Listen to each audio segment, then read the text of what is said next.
it dark, giving them all that we got. Kicked on the door, tried to knock, but nobody answered. I'm going harder, taking my chances. I keep it moving, I keep advancing, keeping it gangster. Getting the perks and I'm happy to earn them. Mr. Ambitious, kill it, I'm vicious, Mr. Determined. Riding the storm, but focus on rainbow connections like Kermit. The water on my shoulders, it was a burden. Now I don't notice it, everything turning, everything shifting, doing it different. I'm floating, I'm drifting. Shout out the slums, round the world we uplifted, doing it big. We about to change the game. We out here taking names. Let our voices rise. Let them reach the skies. We about to change the game. We out here taking names. Let our voices rise. Let them reach the skies. We about to change the game.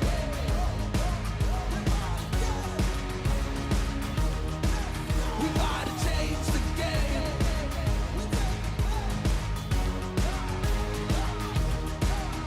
Let's go.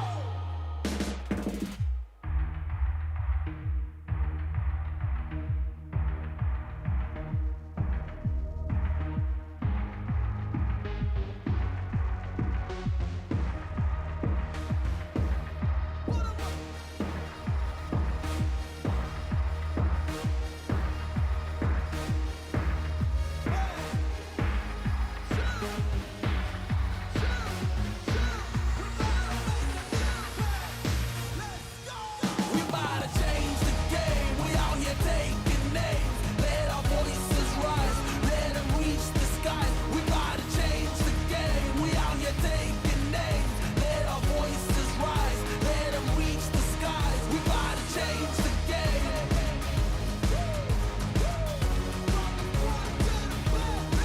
We about to change the game.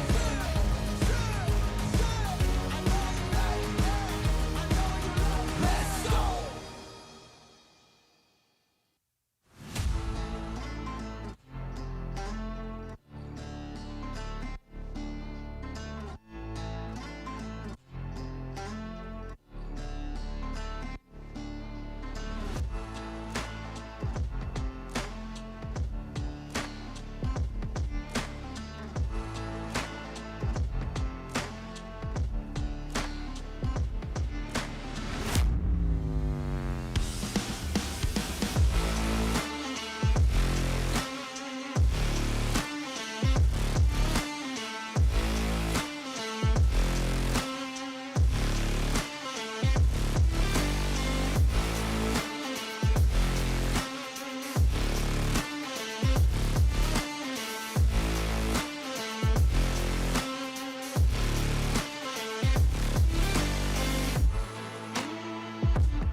Woo! Fired up, baby! This is BEG Wrestling. What a weekend of wrestling we had. If that don't get you fired up, I don't know what does.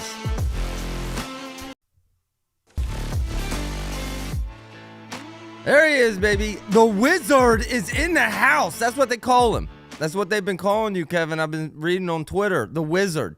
Okay? Now, listen, the Wizard's in the house, folks. U.S. Open recap is here. It was chaos.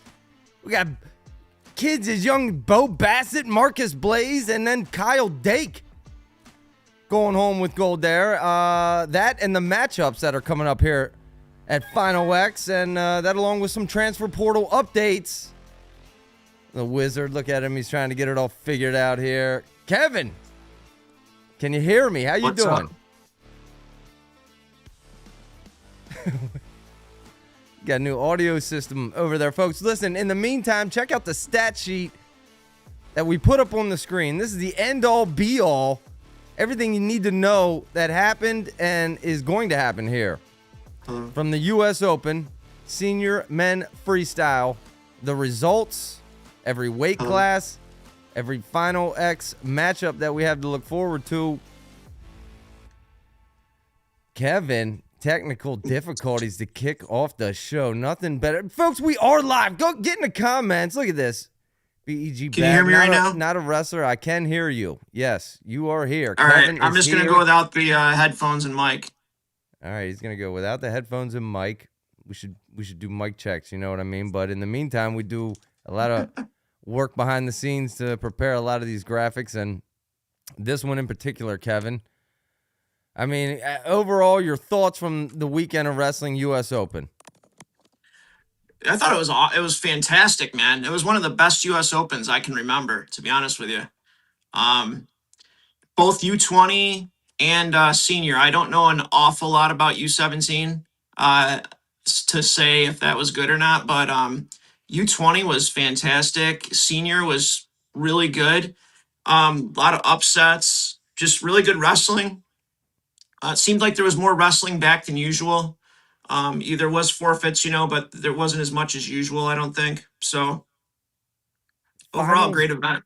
Yeah, I mean, the finals were absolutely fire. And starting off, Lilladal over Spencer Lee there. And it was the late lefty headlock, man, that took it. And we'll talk about, you got a couple videos you want to kind of break down as well. Yeah, absolutely. I don't know, man, if that's where you want to start. I got graphics for the 17 and the U20, but yeah, let's just kick off with senior men's and 57, because Lilladal over Spencer Lee. That was a shocker to me. I picked Spencer, but Lilladal, I mean, I guess it wasn't that much of a shocker. Penn State in the meantime, I guess, yeah, they're pretty good at wrestling there, but 57, Kevin. Yeah, it seems to be a two-man show, right? Even still, two-man show. It's just surprising to me that when you're Spencer Lee, you got a 4-0 lead going in the break, that you don't win, right? Yeah. And this, some people are saying, oh, he always gives up points at the end. He has had some bad endings, right? Starting back from, his DeSanto match in high school. He had the Ramos thing in college. He had the RAF event he was winning. And now this. He seems to just put himself in bad positions late in a match. But, man, I was surprised he went over in that headlock. It wasn't like a perfectly hit headlock by any means, but he willed him over with it, really. When you look at it, he just willed him right over with it. And got the job done. I think we do have some video. Listen, let me put the video up here. Here is the ending of the Spencer Lee Lilladal match here. As you can see, I don't think we have audio from that. Maybe you guys do, and I don't. But Kevin, yeah, we can hear the audio. When Lilladal hit that, here it is. He got under it with the double underhooks and just ripped it full send. Yeah, you know what's weird is. And look at Lilladal, man. He feels good, and rightfully so. Rightfully so, man. And yeah, that was that was a shocker to me. Yeah, I mean, it's weird. Like, it's almost like Spencer loses his sense of positioning at the end. I mean, when he went over, he was like trying to roll through more than he was trying to post his leg up and not get thrown over, And it's just, I don't understand it. I mean, Luke Lilladal's, you got a guy that's a U17 gold medalist, a U20, a U23, an NCAA champ. I mean, this guy's won everything, right? But still, Spencer's supposed to be the guy. And now, I look at it this way, Zach. If Spencer would have won this match, say he won it 4-3 or whatever, right? And then Luke Lilladal had to go through the World Team Trials to meet him. Spencer's still the heavy favorite. Now, Spencer's going to blow through the World Team Trials, okay? Because there's nobody there that's going to touch him. But is Spencer still the favorite going into Final X? No, I don't think so. See, that's where I'm kind of like, I think that he is, but it's all going to depend on, does Spencer think he is? See, because like a match like this just does wonders for Luke Lilladal, his confidence. Plus, it gives Spencer a little bit of doubt, and doubt is very dangerous. And it's, it could be enough to. I just think that the matches are it's going to be Well, interesting. Final X. not to mention time. Father Time. Every day that passes, Spencer gets older, and Lillidahl is likely getting better. You know what I mean? He's still getting better and improving, and Spencer is likely at that pinnacle. But I mean, it's going to be interesting. Spencer, he's really got to try and turn those ones into twos. In the first half of the match. Spencer's usually much more explosive in the first half of the match. So if you're Lillidahl, you want to keep, you'll give out a push out here and there. That's fine, right? As long as you don't get too far behind. But the first half of the match kind of went just like it did at Final X last year. It kind of just went just how it was supposed to, how everybody thought it would go. But Lillidahl made the adjustments. And Spencer, I don't want to say he choked or anything, because it's Lillidahl's a top, quality athlete, but man, he just, I don't know, man. It surprised me big time. And I think it surprised Lillidahl too. But I do not think it's impossible. Like, I think it's like 51-49 again, like, or 50-50. Like, I don't know if there is a favorite. KT in the comments says Luke twisted Spencer's arm. That's an illegal hold. Larry said, "Oh yeah, that was in when he hurt himself there. It was like a key lock, I think it's called. When Spencer was holding his arm, and they missed that. Yeah, right before that, he had him in like a whizzer, and I think it's called like a key lock. I could be wrong, maybe different names for it, but yeah, that was definitely little things like that can just totally turn a match, right? And that's what happened. And you know what? I was kind of bummed out about the depth at 57 kilograms because really there's no one but these two. I mean, Anthony Knox took third and Spencer pinned him in about 45 seconds or so. So I think Spencer's still the favorite, but I think it went like this. There's a lot more. It's a lot closer than it was. Because now Spencer, I think he's going to have a little bit of doubt, and Luke's going to have a whole lot of confidence. Yeah, Luke knows he can win. And for all Spencer Lee's opponents at World Team Trials, I feel bad for them because he's going to go out and just destroy them. worse than you can imagine. Yeah. All right, no, good for Luke, though. I have a feeling we'll see them again. Moving on, though, 61, it was Marcus Blaze over Davino, who beat Jax. And this one was a fireworks show, 61 kilograms. And, I mean, I have to say I am surprised. I was surprised Davino beat Jax. And then I'm surprised Blaze beat Davino. But I guess at the end of the day, I probably shouldn't be that surprised. Yeah, I was, out of all of it, Jax losing was very surprising to me. But Davino is so hard to score on. But I guess I was just surprised at the spread of the score and how it went down. But Blaze his style just matches up better in freestyle, But I still think I'm going to pick Jax to make the world team. I still think he's my choice to make the world team. I think that he'll make the right adjustments. But with that being said, Jax and Davino are going to have to wrestle again, And that NCAA match, man, was that was not like a blowout by any means. I mean, Jax had to do everything he could to take him down, Davino down. And so, it's not even guaranteed that Jax makes it to Final X, really. It could be Davino and Blaze. Yeah, you're absolutely right. And really, Blaze kind of threaded the needle, didn't he, by getting this, by winning this one here and avoiding Jax? Because you could make a case that those three are 33%, right? Like, and now it's just Davino and Jax. And the one thing I didn't really care for was the interview afterwards, how he kind of, it was almost like he was trying to find a way to put in that he had the flu at NCAAs, right? He's like, how could I let everybody know that I had the flu at NCAAs? And that stuff drives me nuts, man. NCAAs. I mean, dude, we got you know, people give me crap about Meyer all the time, and I'm like, dude, he was in a coma for 3 days. That's like, you know, but like when you say you got the flu and stuff, it's just like, come on, man. You lost to Davino in tiebreakers, right? At Big Tens, you lost to Davino in tiebreakers.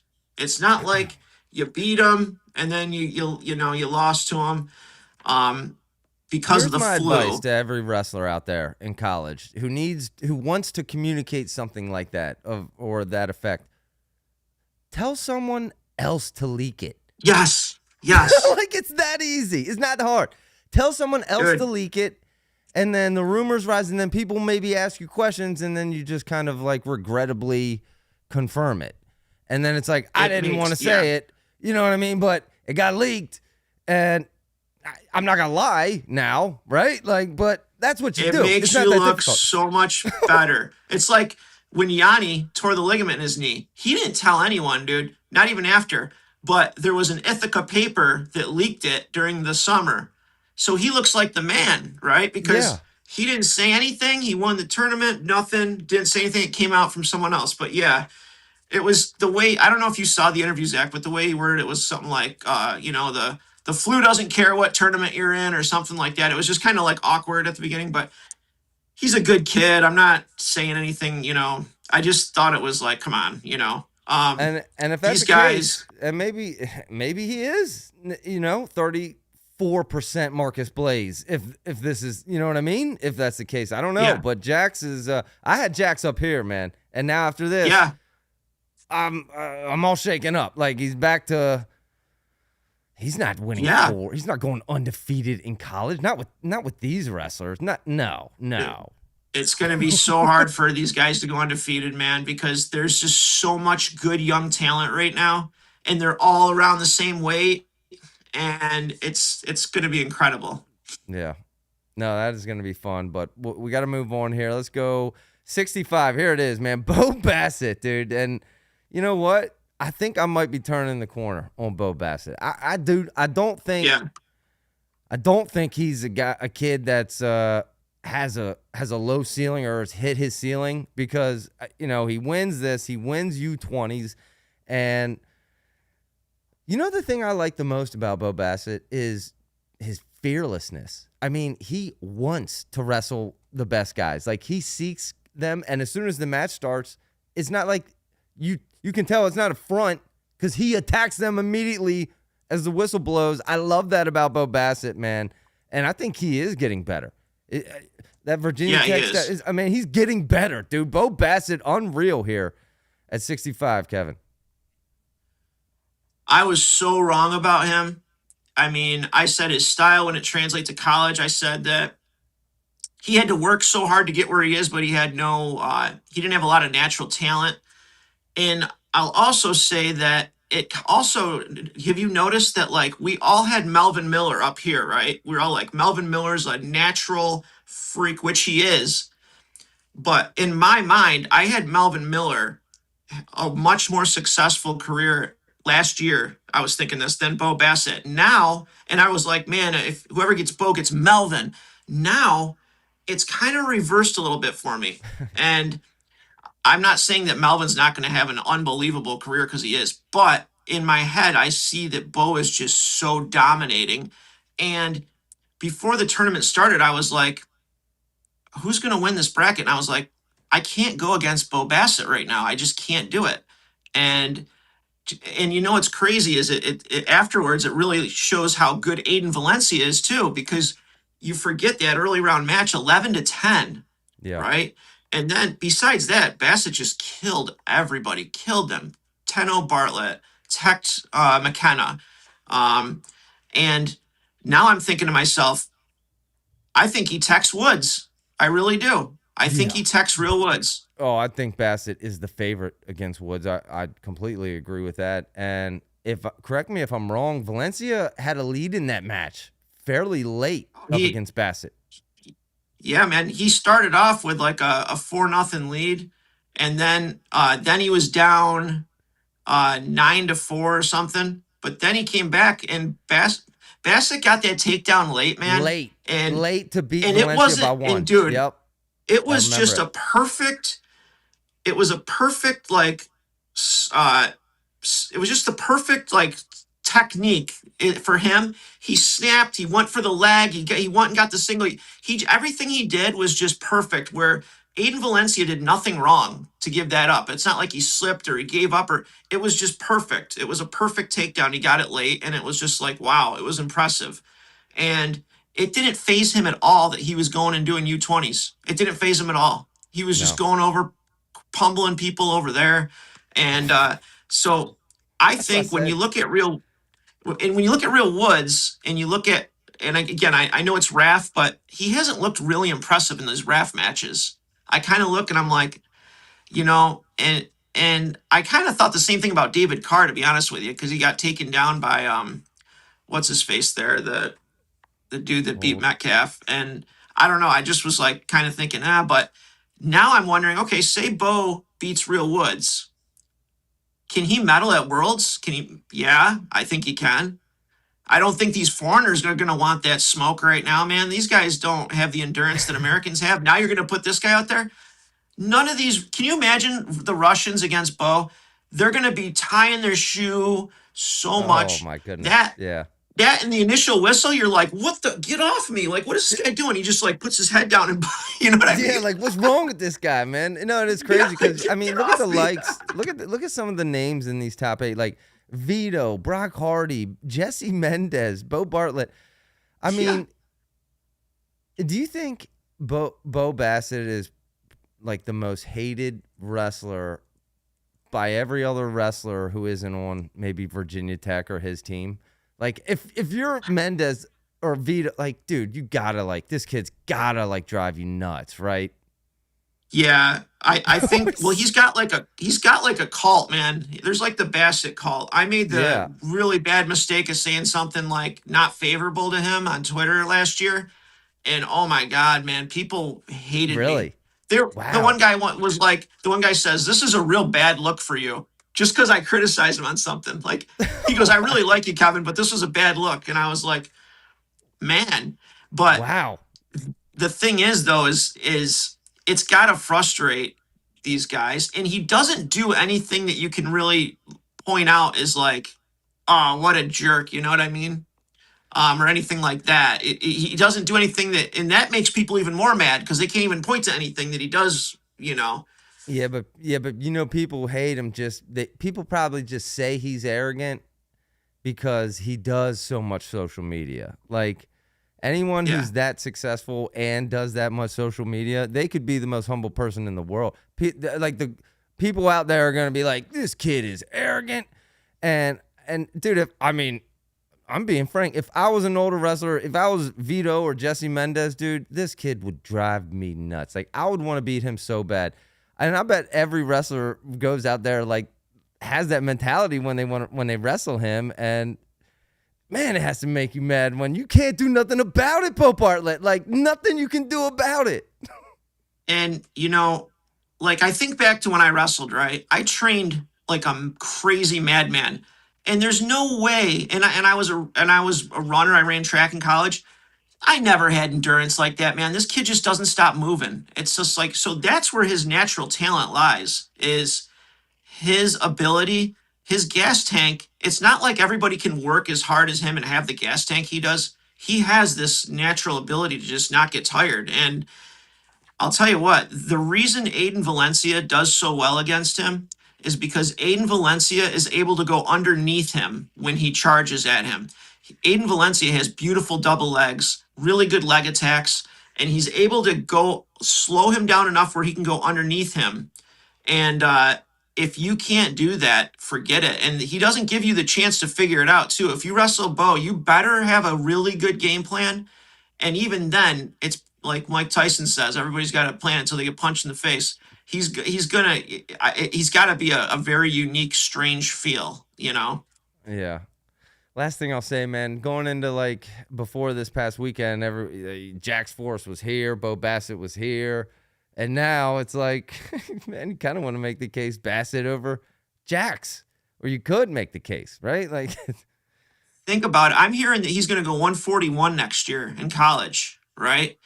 I mean, he's at 65 and that's 143. is he, is he gonna, are any of the Jax Forrests, the Marcus Blaze, the Seidel's, are any of those guys gonna be able to beat him once, or is he gonna go undefeated for 4 years? Or 5 if they change the rule, which they probably will. That's a good question. Could Bo Bassett be the guy? And to avoid the Kale tax, avoid Penn State. But all right, we'll move on here. I'll catch up on comments after one thing real quick. Yeah. One thing real quick, Zach. The veto experiment at 65 is over. It just did not. It's not good. Okay, he's just not a 65 guy. And there was a couple of people on Twitter that said he's the worst world champion. I was like, whoa. The dude just had surgery 6 months ago on his neck and back, okay? And he's up a weight class, and he's still a 61 guy. Even though he's wrestling 65, he's still 61. But if you're Vito, the reason you're going 65 is because you're worried about the Olympics, right? But if you're losing to David Evans, then you need not worry about the Olympics. You need worry about going down to 61. And if he's at 61, man, he's a contender. He's a contender for a world title. That's the difference, and I don't know if you're him. I just go down to 61 these next 2 years and whatever with the Olympics, deal with it when it comes, but don't blow these years at 65 to make this Olympic team that in all likelihood, it's going to take a heck of a lot for him to even come close to making that Olympic team at 65. He's kind of reminding me a lot of Yanni. A lot of injuries late in the career. You know what I mean? The older it gets, man, it's just kind of like, can you piece this together one more time? Like one more year. But all right, folks, 70 kilograms. By the way, I hope Vito let you know about those surgeries and didn't post it himself, right? So you could leak it. Anyway, moving on, 70 kilograms. Ridge Lovett. Ridge Lovett takes it, dude. All right. Over Henson and couple other big dogs here. Okay, before. Well, it was the best match. Yeah, go ahead. No, I'm sorry. That was just the best match, man. As much as I hate watching Marcus Blaze and Ben Davino wrestle each other, I want to see more of Ridge Lovett and Caleb Henson in freestyle. I want to see matches like that. Yeah, well, I'll put it on the screen and I'll lower the volume, Kevin. That way, if you kind of want to make some comments, this was the match. Yeah. And this was absolutely fireworks, folks. Shot from the outside. Chest wrap for Lovett. Look at that. He is so sick with those chest wraps, man. And you could tell Caleb Henson was trying not to go too far forward because he'd get rolled, but man, he couldn't help it. See how this shakes out. He doesn't get turned over there. But then here, I thought for sure he was going to pick him up, man. But at the last second, Ridge locked in that crotch, so he couldn't stand up with him. Look at that. But it's going to be 2 for the judge in chair. Yeah, there was a little confusion on the scoring, but ultimately, I think Ridge was meant to, I think he had more points and he does deserve to win. But, I wish I would have blocked the audio on these. My bad.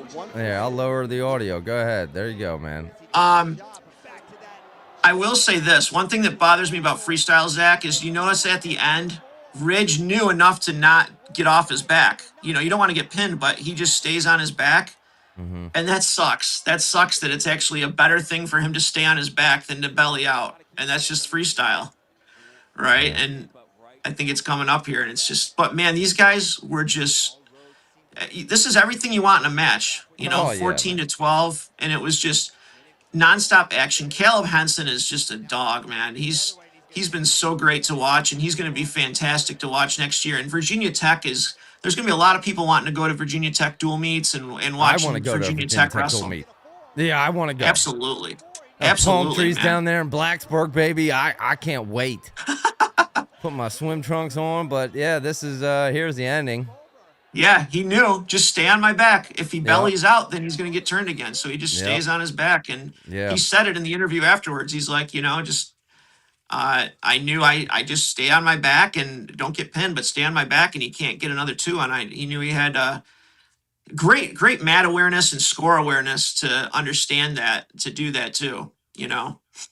But I think that he deserved the win, and the good thing is Caleb Henson will be back at World Team Trials for 70 kilograms, and we'll get to see possibly a rematch with those two. I didn't understand, not to jump around, but with Melvin Miller, man, I didn't understand why he wrestled back at seniors I when put he it had up there. U20s. I put his Saturday match timeline. Yeah. Impressive I graphic mean, here. these matches, Zach, were his Ed Scott match was just like he had to come back at the end to win. Then Pantelio was beating him pretty, he took him down right away, 4 points, then he ripped his eyelid. And then he had that dogfight with Jordan Williams at 10-9. So these are matches that it's just like, what are you doing, man? Why are you doing this? It's in the wrestle back. Go make sure you make that U20 team, because even the match before he lost, he won 15-10. So it wasn't like he blew the guy out of the water, But Come on, dude, that boy from the same school Bo Bassett is for sure. Going out there just hungry for wrestling. I love it. Both of them, man. It's great, Zach, but it's like, why? You got to make that U20 team, right? You got to make it. I was surprised when I heard he was wrestling back. The prioritization. The best case scenario for him would have been if he didn't get that takedown against Ed Scott in the first Consi match. That would have probably worked out better for him. Yeah. But I'm not going to knock a guy for wrestling, man, because that's what we want, is guys that are going to wrestle. And this era of guys, they like to wrestle. So I'm not going to complain about that at all. Please keep wrestling. No, I agree. But okay. All right. We got a major operation. Kevin has started an operation.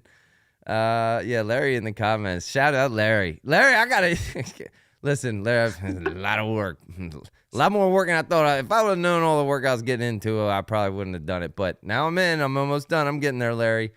Says, did Ridge just turn him with the old Carter Sriracha oil check on the third one? That's wrong. That's wrong, Larry. We're moving on. 74, it was James Green over. Shout out my boy Cannon Webster, man. He just keeps growing. He's like 20 years old, Cannon Webster.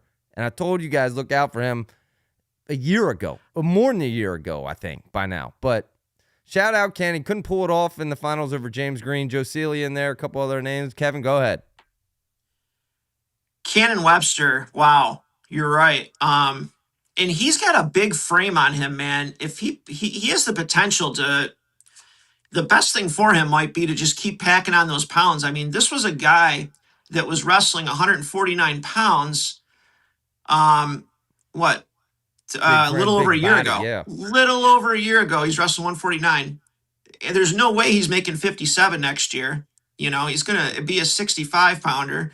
And he had a great gas tank on him. And that's the thing, is I've always felt that his freshman year at 149, I felt like he didn't get as far as he should have. He made the blood round, but because he was just cutting too much weight. Mm-hmm. And you saw it, James Green was tired. And if not for all the blood time, with Cannon, I think, and it was Cannon that was bleeding, but that match could have went the other way. And I don't know. It's crazy too, Zach, when I look at this bracket, is to think how close Jax and David Carr were to getting the bye to Final X. Both of them losing bronze medal matches. And, David Carr in the final second to Sidikoff. And then Jax had that reversed call there that was pretty kind of a bad call. If not for them, they're sitting in Final X. And now they need to go to the World Team Trials, and they have to win that just to get to Final X. So that's like it's a very, very thin line you're dealing with from, making wrestling. That World Team. Yeah. And it reminds me even of last year with Real Woods.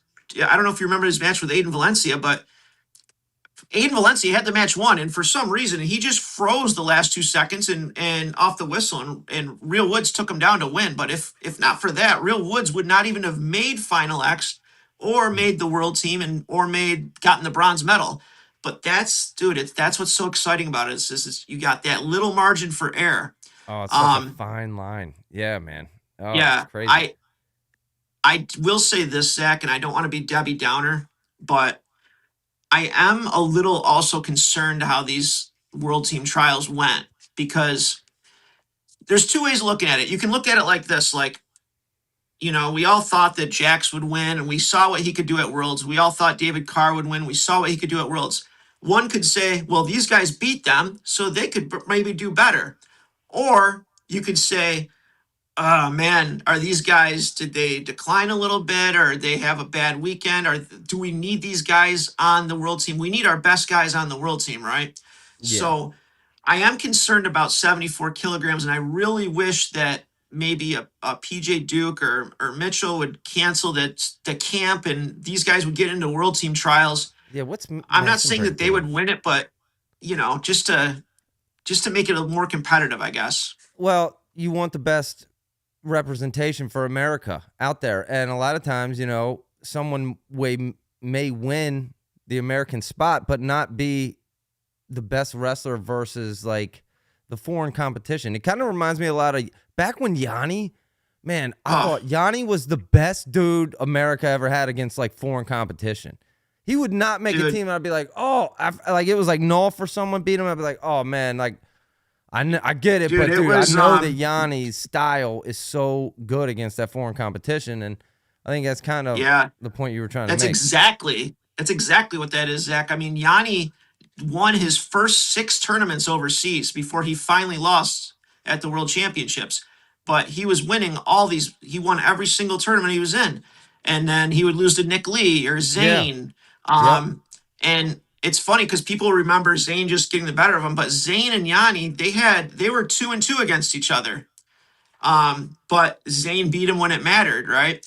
And you know, Cal was so good at zoning in on Yanni, and it was tough, man. But yeah, but Yanni's style was more adaptable to the international competition, and it's like, yeah, Zayn won, and that's great, and you're happy, but it's like you kind of knew, ooh, Yanni gave us a better chance, right? Against international competition, that's kind of what you feel like, and that's kind of what you're touching on here at 74. But either way, it's James Green there, up against the World Team Trial winner. How about, you know, Cam Amin with a big upset over Carr, and how about Joe Seeley? He looked great, you know, and this is a guy that I was talking to your dad the other day, and I was saying that I was going back to old cadet worlds and stuff, going through stats. Seeley had one of the most dominating cadet worlds I've ever seen. He outscored his opponents like 49-0 or something. He just destroyed everybody. He was that dominating. And people forget how good he is, and he's very smart. Who'd he beat at Penn State? Blaze. Who'd he beat last year at a tournament? He lost to PJ Duke by a point on like a stall call. It was like a push out call. Yeah, but I think he beat someone too. I can't remember, but all right. He's a stud, man. And you know what? Joe Seeley. Stud, yeah.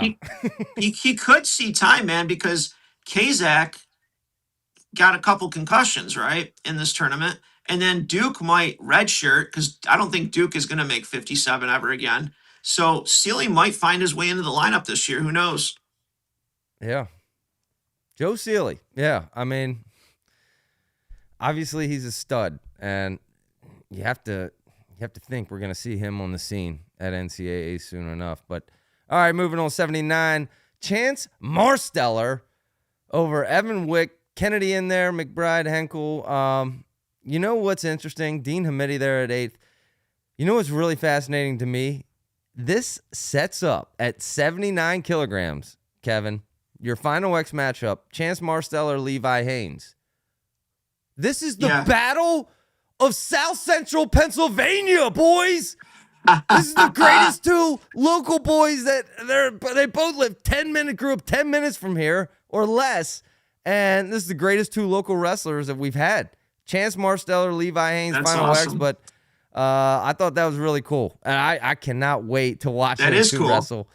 But yeah, man. 79 kilograms, your thoughts. Two animals, man. Two guys that are just... Here's the thing, man.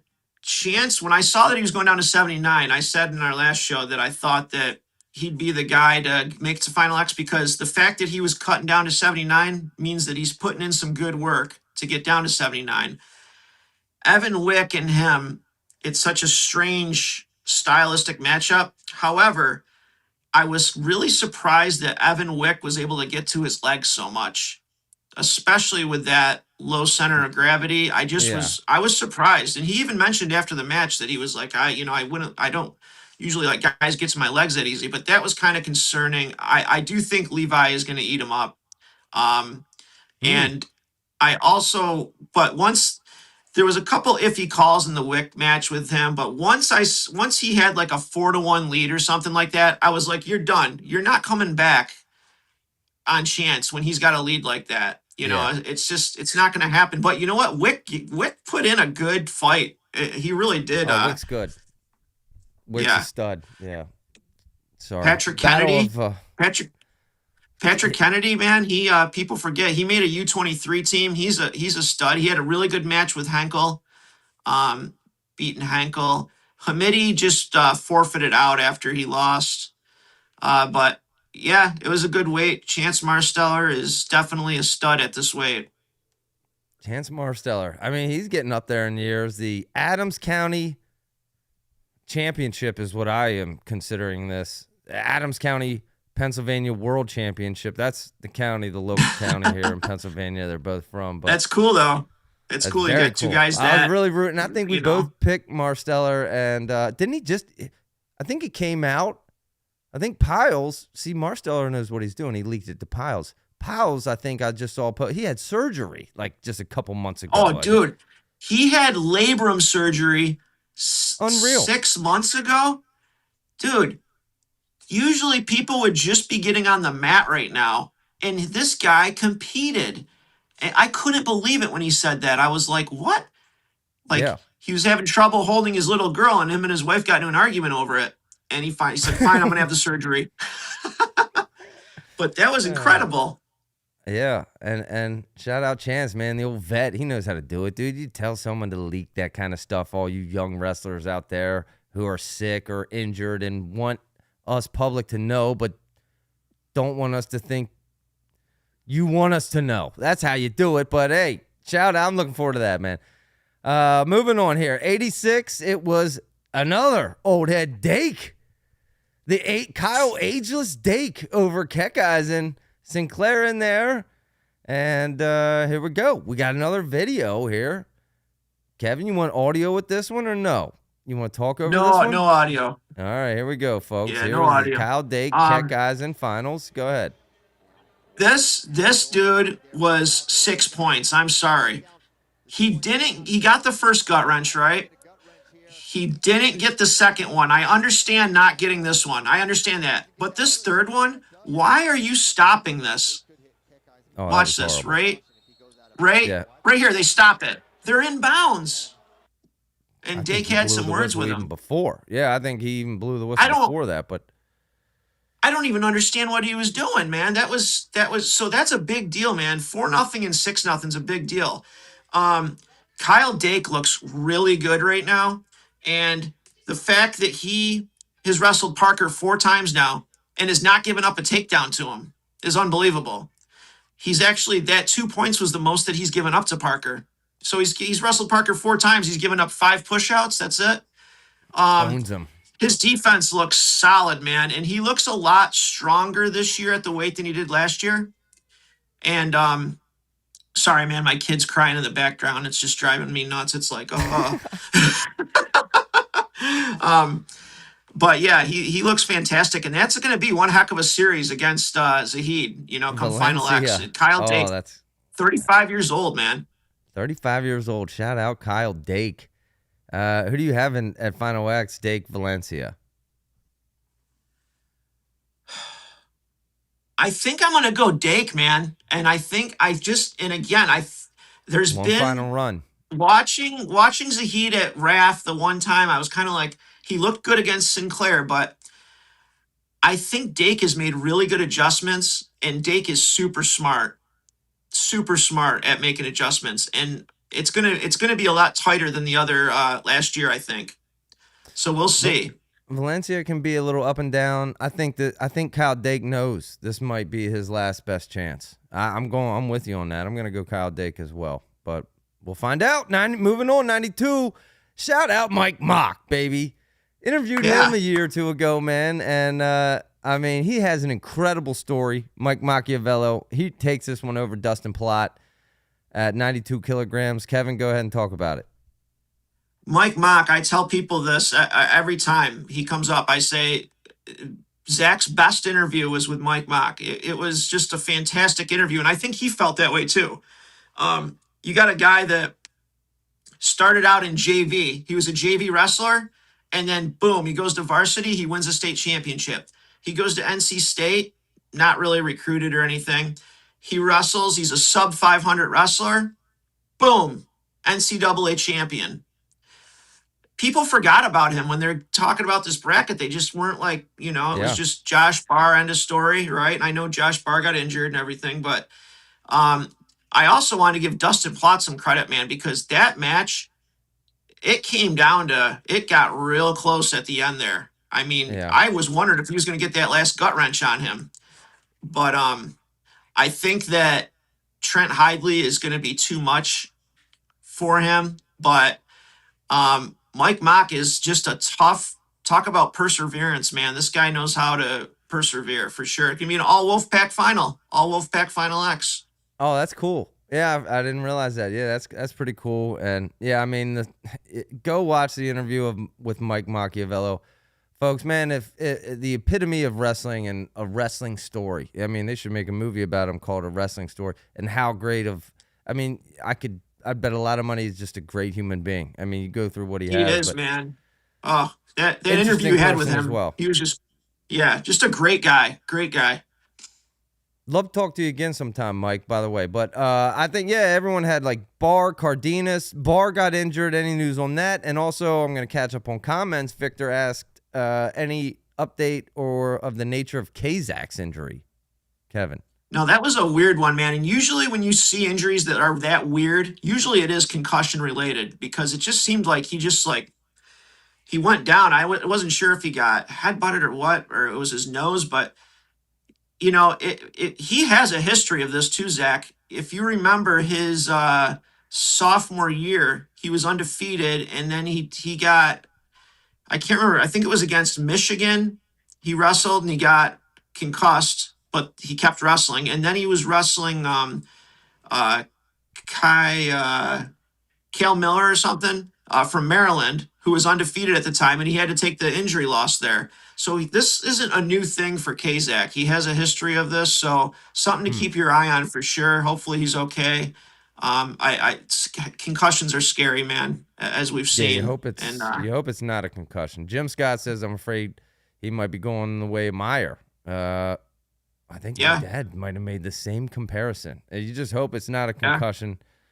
That's the thing, Zach, is once you get, not trying to sound like I'm a doctor or anything, but it's common knowledge that once you get a couple of them, they get easier and easier to get, you look at those things, man, your brain is just it's just floating in the water there, man, and it's pretty frightening. And you're a lot more susceptible, and it just starts happening. That's what happened with Meyer. He never had any, and all of a sudden, boom, boom, boom, boom. They just over and over again, So CTE, man, that's what happens. Like, you get one, you're gonna get more than likely more than one. Victor, also another good comment. You listen to Messenbrink's post NCAA interview. It sounded like he might be a little burned out. Now I'm gonna have to go re-listen to that, Victor. That's a good. Yeah, he you got to realize too, some of these guys, they're going from one thing to the other. Like, I wasn't surprised to not see PJ Duke out here, because PJ Duke, man, he went through his high school season, then he made the senior world team, the U20 world team. He wrestled in U20, U23, and senior worlds, and then he went into his first full college season, which that puts a lot on any true freshman. And Mitchell Messenbrink, last year he was on the U23 team. He was in Final X. The year before that, he was on the U23 team. Year before that, he won a U20 title. So these guys are going with no break. So sometimes they just need to refresh, And I think with this being his last college year, he knows that, next year is the year you want to make sure you're in the Worlds, because if you make Worlds and you medal, you get the bye into the Olympic trial finals. So that's the year you definitely want to go. So if there was a year for him to just kind of skip out, this would be the year to do it. Okay. That makes sense. That makes a lot of sense. Larry in the comments is catching up on comments. Seems to think it might be a sinus thing with Kazak. That would be good. Not a concussion. He also said, Chance said in his post-match interview, self-leaked by Chance. Wow. Okay. Yeah, Take it yeah. back, Marsteller. Sign up for my PR class, Marsteller. But all right, I'll keep catching up. We'll move on here. 97 kilograms, Buchanan. All of a sudden, Stephen Buchanan is a problem, baby. He takes it here at 97. Kevin, go ahead. Yeah. Shout out to Zane Lanham, claw wrestler there. But it's interesting to see how much success like a Rodmacher has in freestyle, but then was a lot rougher in folk style for him. It's just so interesting to me. But Aiello has been right at the top of these freestyle game for a long time now. And Zilmer made a world team at heavyweight. He beat Gwazowski there. And he's always tough, man. He's real crafty. So I know some people are kind of like down on Buchanan because it was so close. But I got to remind you that Hayden Zilmer is real crafty. And he's made a lot of people not look good before. So I wasn't necessarily surprised that the match was close. I don't think that's anything to bring, the Buchanan stock down. I will say this, though. Personally, myself, as I say that, I can't help to think that Kyle Snyder just wins these two matches against Buchanan. In my head, I had to see Buchanan just blow out Zilmer because, that's what Snyder did last year. He blew out Zilmer, Yeah. So Fair. we'll see, though. We'll see, a lot of different things can happen. And we got to see where Kyle Snyder's at. We don't see these guys for a while. But I think that Snyder's definitely going to be the heavy, heavy favorite over Buchanan. Yeah, it's hard to argue that. But Buchanan is, he might be the next man up. Larry in the comments, we didn't even talk about James Green. How disrespectful. Sometimes I get lost in conversation, Larry, and then I know. my time clock hits to hit the next topic, and we didn't give James Green any due justice. James Green at 74 kilograms, is he our favorite there at 74? He's going to go up against a world team trial before we move on to 125. I think so, man. And what a difference a year makes. Last year he lost to Yanni at the 70 kilogram World U.S. Open final.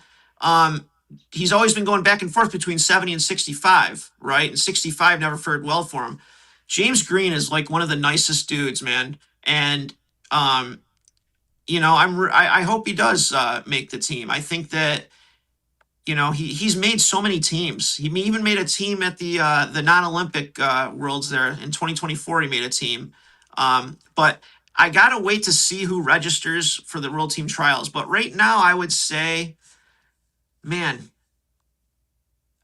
it's tough, man. Do you think Carr can come back, or do you think, he did beat Sealy 3-2. That was a real close match. Yeah, Green, I think, is probably the favorite, though. He got the job done. He won the U.S. Open, so hats off to him. I agree, and I'm going to put him in the same bucket as Kyle Dake. Maybe, and you know what? For that, maybe Marsteller. You got a lot of these old heads. It's crazy. You look at the lightweights. You got the youth, Lillidahl, Blaze, Bassett, and then you got 74, 79, 86. You got James Green, Marsteller, Kyle Dake. One extreme to the other here, but yeah, makes it interesting. Man, you just don't know what you're going to get. No, it's amazing. Which we'll get into a real old timer later on the show. You can make the world team as a high schooler or as a borderline 40-year-old, folks. 46-year-old, as we'll talk about later. 40. Well, he made it when he was 44. That Greco guy, 44 years old. Unbelievable. Wow. But wow. All right, we'll move on here. And you got final thoughts here on 97 Buchanan? Anything else? No, I'm good. Okay. I'm good with that. Marisola, the name in there. But all right, finally 125. It was Wyatt, Captain America there over Demetrius Thomas, Cassiope. I missed a video, didn't I?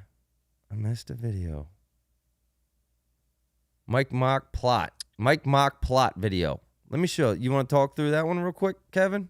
Yeah. Yeah, All right, sure. Here we go. We'll go back to Mike Mock. There was a couple comments saying Mike Mock was stolen or something here. Go ahead. Well, this was crazy when he took him down that time. The shot clock hit 0 at the same time, so it was crazy because Mock got the takedown, but Plot got the point, and it was really close. But this was crazy right here. I was like, oh my god, Plot is going to turn him again somehow. Look at that. Oh my god, I thought for sure Plot was going to turn him again. When he turned him the first time, I was like, oh my gosh. But I will say this, man, Dustin Plot is a hardworking guy, and he really showed up for this tournament, and he looked fantastic. And I think that you're going to see him continue to get better and continue to be a threat at 92 kilograms. So I had my doubts about him, but he looks fantastic, man. He looks really good. So, Yeah. but a lot of great finals, Zach. All these finals had so many good moments in them. Yeah, the finals were 125 fireworks, though. man. 125 was just ugly. I mean, Wyatt, dude, talk about a guy with a great personality, by the way. He's so funny. He just smoked everybody, though. He really did just smoke everyone, which is a good sign because we need him to come through at Worlds. You know, We need not him like to last be year. as confident as possible. Yeah.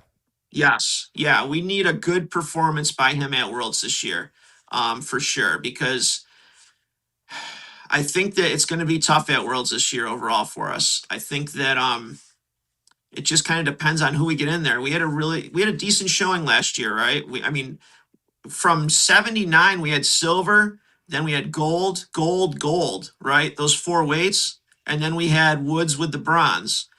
But Spencer Lee, is he going to make the team? I think that Spencer Lee could win gold, but I'm not going to doubt Luke Lillidahl anymore. You know, I think that he could definitely medal at 57. 61, it just depends on a lot of things. You know, who does Japan have out there? Who makes it from our team? But we're always a threat to medal there. 65, I think Bo could medal, and 70, that's going to be interesting. 70, I think, is going to be tricky for if Ridge Lovett makes the team. I think he's going to be a huge problem for guys because I'll tell you what, his chest strap is going to be that is world level, that chest strap that he was doing, and I don't think guys are going to even, you know, I think they're going to be surprised when he starts hitting that on him. But yeah, we really need like Wyatt to come through, and we really need 57, whoever makes out of there, to really come through for us this year. We need to get medals in those weights, I think. We need it. I agree. And listen, we're going to move on. That was the U.S. Open. We got a major operation. Kevin has started a major operation, right? Haven't you, Kevin? Yeah, so we're going to go look at like this major operation. Let's put it up on the screen here. I feel like Meyer needs to know that we still love him and we still want him here. Operation Keep Meyer in Ithaca. Where do you go? There. You need a hashtag, Kevin. You need to hashtag something. So I just started doing Instagram, right? And I put this out there and I tagged him in it. He started following me. So I know he saw it, but I just wanted him to know, if you're listening, Meyer, everybody I talk to, all the fans, all the alumni, everybody wants you back. So I know there's people chirping, you know, on Flow, everybody's relieved that he's going. No, that's crap. You know, there might be some beef with you and a coach, but I see the team loves him. The fans love him. I've gone to dual meets just to see him wrestle before, you know, and I'm not the only one. So I heard that there's a chance he stays still, and I just wanted to put it out there and let him know that if I could just push him over the edge a little bit. Hashtag. That's what you need, dude, to get people reposting the hashtag. Seriously, that's what you need. Yeah. And no, Kevin, right, this is absolutely right, dude. This is what you and all Cornell fans should be doing. Showing Meyer love. The more love and appreciation, the more willing he is going to be to come back to Cornell. And, you know, if he's not seeing posts like this, man, I wouldn't come back if I'm not seeing posts like this. But if I am seeing a lot of posts like this, I might want to come back. That's the thing, is I feel like he's teetering right now, And I feel like all the fans are kind of like, they're being respectful to him. Like they're not hating on him for wanting to leave, but they're also not saying like, please stay or stay or let's let, and I think Go he make a needs, and stand. if someone's like, they're not, dude, I don't know if you got the other thing, but when you look at the Cornell lineup next year, man, there is a gaping hole at 157 if he doesn't come back. I don't know if I got that one, but That's go all ahead. right. Don't even worry. So next year, Cornell has the Cortez brothers, which we'll touch on U20s a Oh, little I got bit. that But one. Yeah, the Cortez um, bros.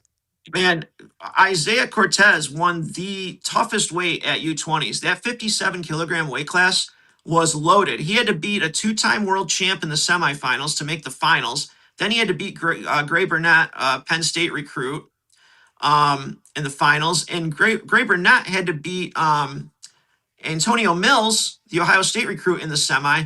The weight was loaded, and Isaiah Cortez got it done. And the thing that I loved about it is when Flo was doing the preview to these weights, and they were talking about who's going to win. They went through like 4 or 5 guys. The Cortez brothers, not mentioned at all, not even a thing. And I'm like, man, Isaiah Cortez is a guy that just lost to Ben Davino in overtime this past season at 133, a weight up.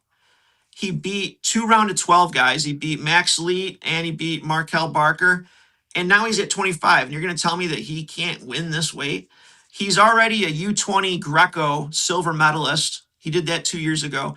And then Elijah Cortez is going to be wrestling 133. He beat All-American Carter Nogel at 141, and he won the Clarion Open. He's going to be down to 33. So you got those 2 guys. Then you got Vince Cornella. You got Jackson Joy, 157. If not Meyer, it's Benny Rogers, no relation to Kenny. Then at 65, you got Alessio Parrington, who beat Jaden James last year. You got Simon Ruiz. Then you got Mikey Delgado or Louis Sergio or Eli Diakomahalis. Then you have Jude Carrera and then Rocco Delegata. There's going to be, it just blows my mind that we're not working this out with Meyer, because it's like a 15-point difference at NCAAs. Yeah, it's such an obvious gap. And you put it What like are we that, doing? like, dude, bring him back. Work it out and if you're a Cornell fan, make a stand, dude. Let it Meyer know that you want him to come back.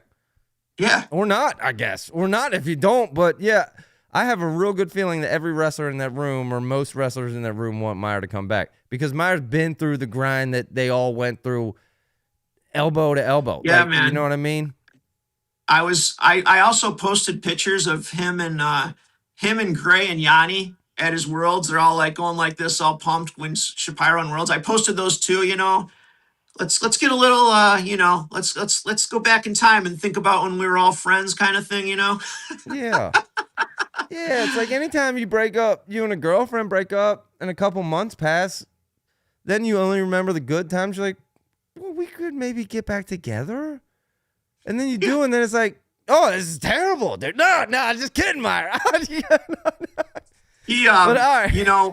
he's a 3.7 student, and he's got a year to go to get his degree. I think that he wants to stay, but I think that he needs to know that he's wanted there. Yeah. Not by me, but I think the coaches need to step in and do that. And I hope they do. I have my doubts, but we'll see. But yeah, that's kind of where I'm at with that. Okay. But yeah, so do you want to just touch on U20s real quick? Just a couple things, or what do you want to do? Yeah, we'll go ahead. Let me put up the U20 results because, yeah, I must miss them. But U20 and U17 champions up on the screen, folks. U20 finals are right down below. But, Kevin, tell us some of the notable takeaways from this.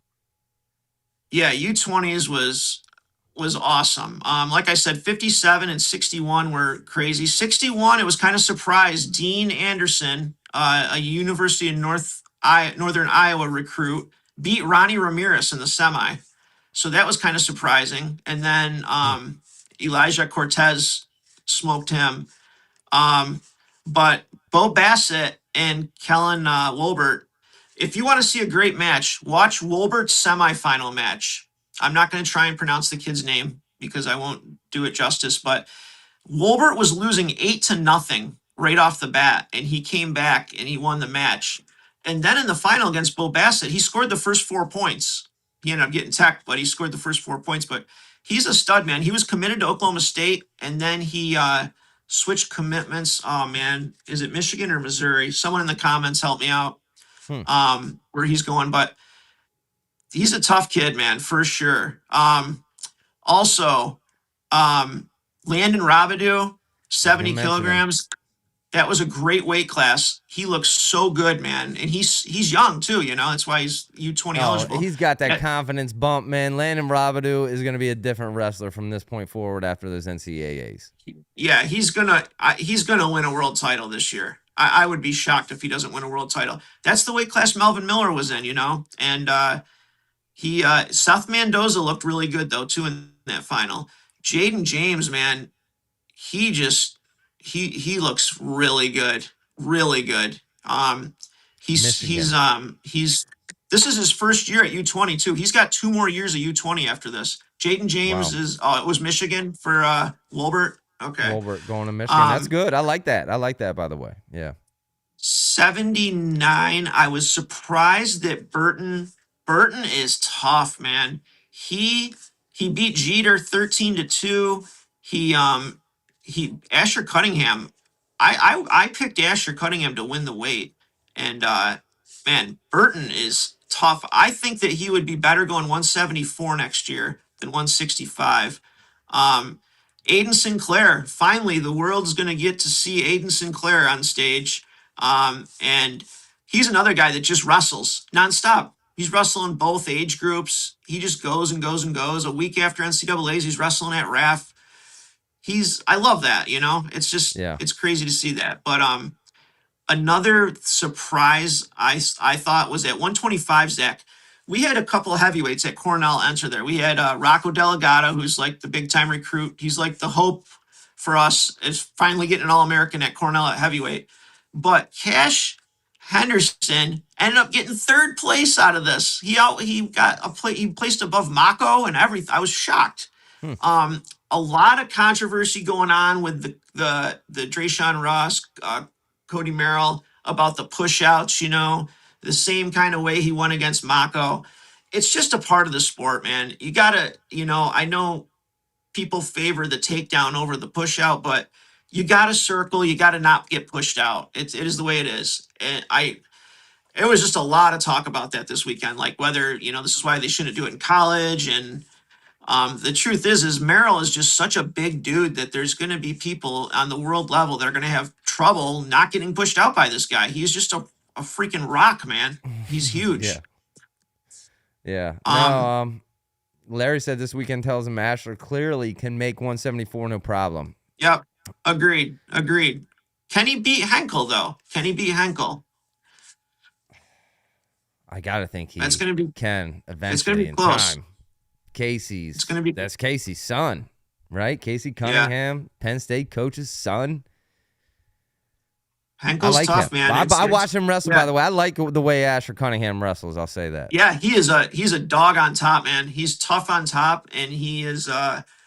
I was surprised. I thought he was really big at 184. So yeah, to Larry's comment there, that shows right now that he can definitely go 74. But you know what's interesting, Zach, is the Merrill brothers. One is at Oklahoma State. One is at Iowa State. And the reason the one is at Iowa State is because Oklahoma State has Drayshawn Ross, and Merrill beat Drayshawn Ross in this final. It just makes you wonder how that's going to pan out, through the years coming up. I think Mako too, even though he placed 5th, I think that he can be just as good as these guys in folk style, because he loses to Merrill, but he always wins the takedown battle. Unless, of course, they implement a step-out rule in folk style, then that could be a problem. But, I think that you shouldn't definitely not look down on Mako as far as folk style goes because of these results. But what a tough weight class. I was shocked that, shout out to Cash Henderson there, man, getting a bronze medal in this weight class. It was kind of shocking to me. Yeah, no, there you go, man. And some great wrestling as well, but Kevin, let's move on to some of your exposure points. By the way, I guess it's not looking likely that these wrestlers are going to get a 5th year. Is that right? Is that what you heard? That's what I read. All right. I didn't know if you were able to dive into that instantaneously No, or not. I will say this. I did want to say this, Zach, because your dad was asking me too about. He's asked a couple times, like, isn't someone supposed to be overlooking these NIL deals?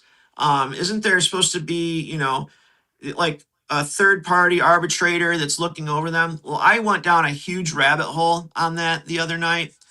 And what I found out was that this arbitration only can rule on what they're given, meaning that if they don't see it, they can't rule on it. Now, this is the funny part.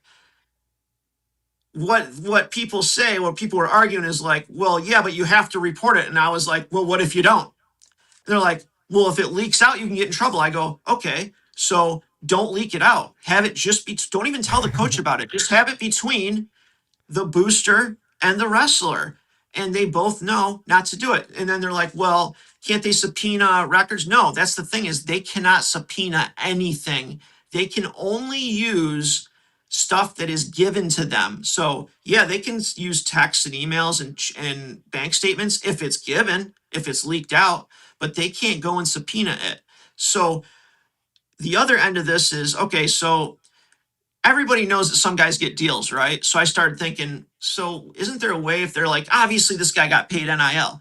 Well, I'm guessing what they do is just report a really small an NIL deal. Anything over $600 has to be reported.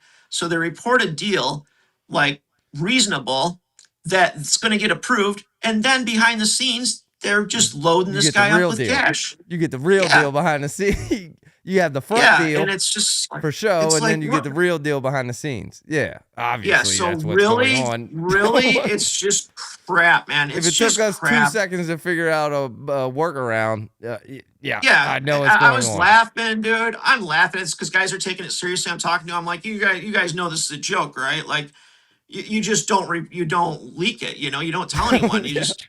I mean, what are we doing here? And I will say that I think that even if it did come to the point where they started turning these deals down, that's so un-American.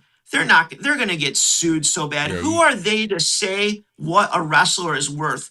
Especially this day and age with social media, it's impossible to tell somebody what they're worth. And it's just like a ton American to say that this guy's worth this guy's worth that, especially a wrestler. You don't know what it's worth to the school. Most of these schools lose money anyway. Almost all of them do. Yeah, it's impossible to comprehend. So, like, logistically. Yeah, I think it's just that's why a lot of they're trying to get they're trying different things. They want employee wrestler or all athletes to be employees. But I look down that, and that's going to get real ugly if they do that too. So. It's a mess, man. It really is. And the NCAA basically just doesn't want to get sued anymore. That's kind of what their goal is. And so I don't know, man. Great. Larry, I know he has a lot of knowledge in the sport. He has a lot to say about the 5 for 5. Call up, man. People are telling him to call in. He says maybe one day. Oh, come on. Larry, we're going to hold you to that. He said, LOL, one day. Okay, Larry, that means one day you will call in. Because, this is crazy, man. By the way, totally off topic, then we're going to go to your exposure point stat daily number 11. These are impressive. But I just watched the documentary called Paterno. I think it's on Amazon Prime. Al Pacino does Joe Paterno. That's a documentary about, that whole, everything that went down there at Penn State. Man, it's a really well done, very interesting watch. And that's good to know, man. I'll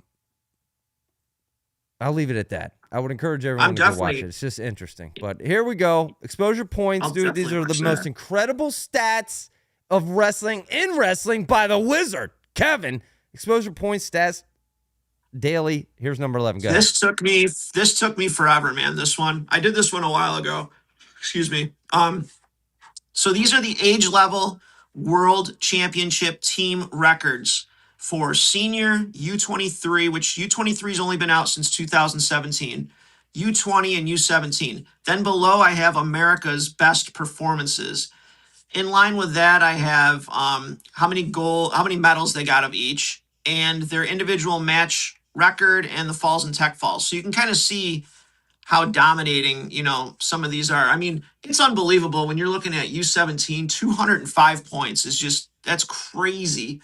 And the thing is there was some Russian teams back when they only had 7 or 8 guys, that 7 of the 8 guys had gold medals, but you can't really convert it to this because, there's the 10 wrestlers now, but yeah.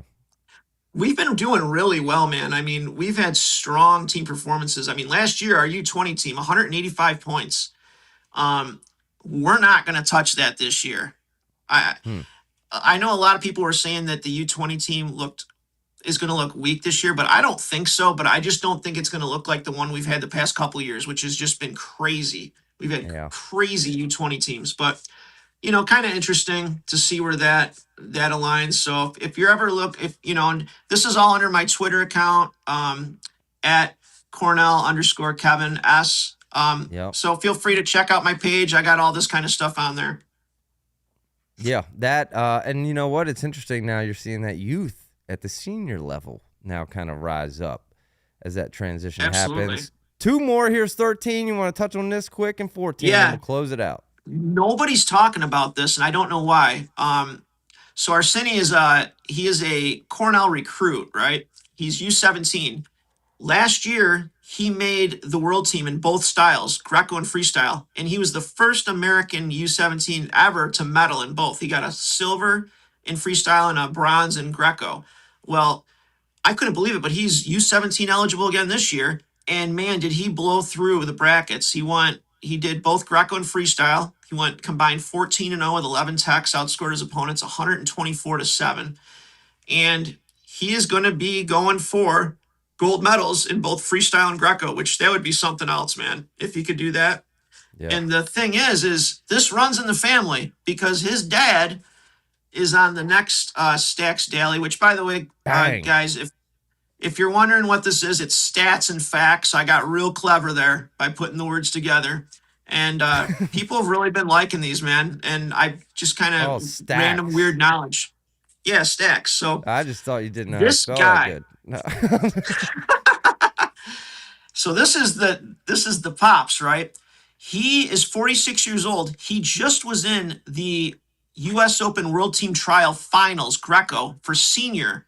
He wrestled Joel Adams, who's 25 years younger than him, and he barely lost. He lost to 2 out of 3. He lost one. First one was 1-5 or 1-6, and then he won 5-1. He lost 1-5. He won 6-1, and then he lost 3-6 to Joel Adams. He's 46 years old, Zach. Wow. And he made his first senior world team in 2002.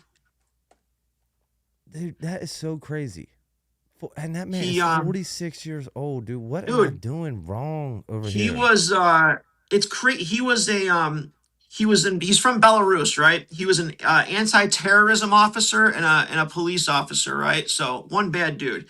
He made his first world team in 2002. He made the Olympics twice. He got 5th in one Olympics. He's a 2009 bronze medalist. He moved his family over here in 2023. And he just said, screw it, I'm going to start, he's probably like, America's so good at Greco, I should probably throw my hat in the mix. And he's been in the World Team Trial Finals every year. And he made the World Team for America in 2024. It's just crazy. And his other son, was also in the World Team Trial Finals the same year he was a couple of years ago. So just really interesting, 2-time Olympian, 7-time senior world team member. He also was, he won a couple of he placed in a couple of age groups. But this guy is an animal, man. 46 years old, Zach.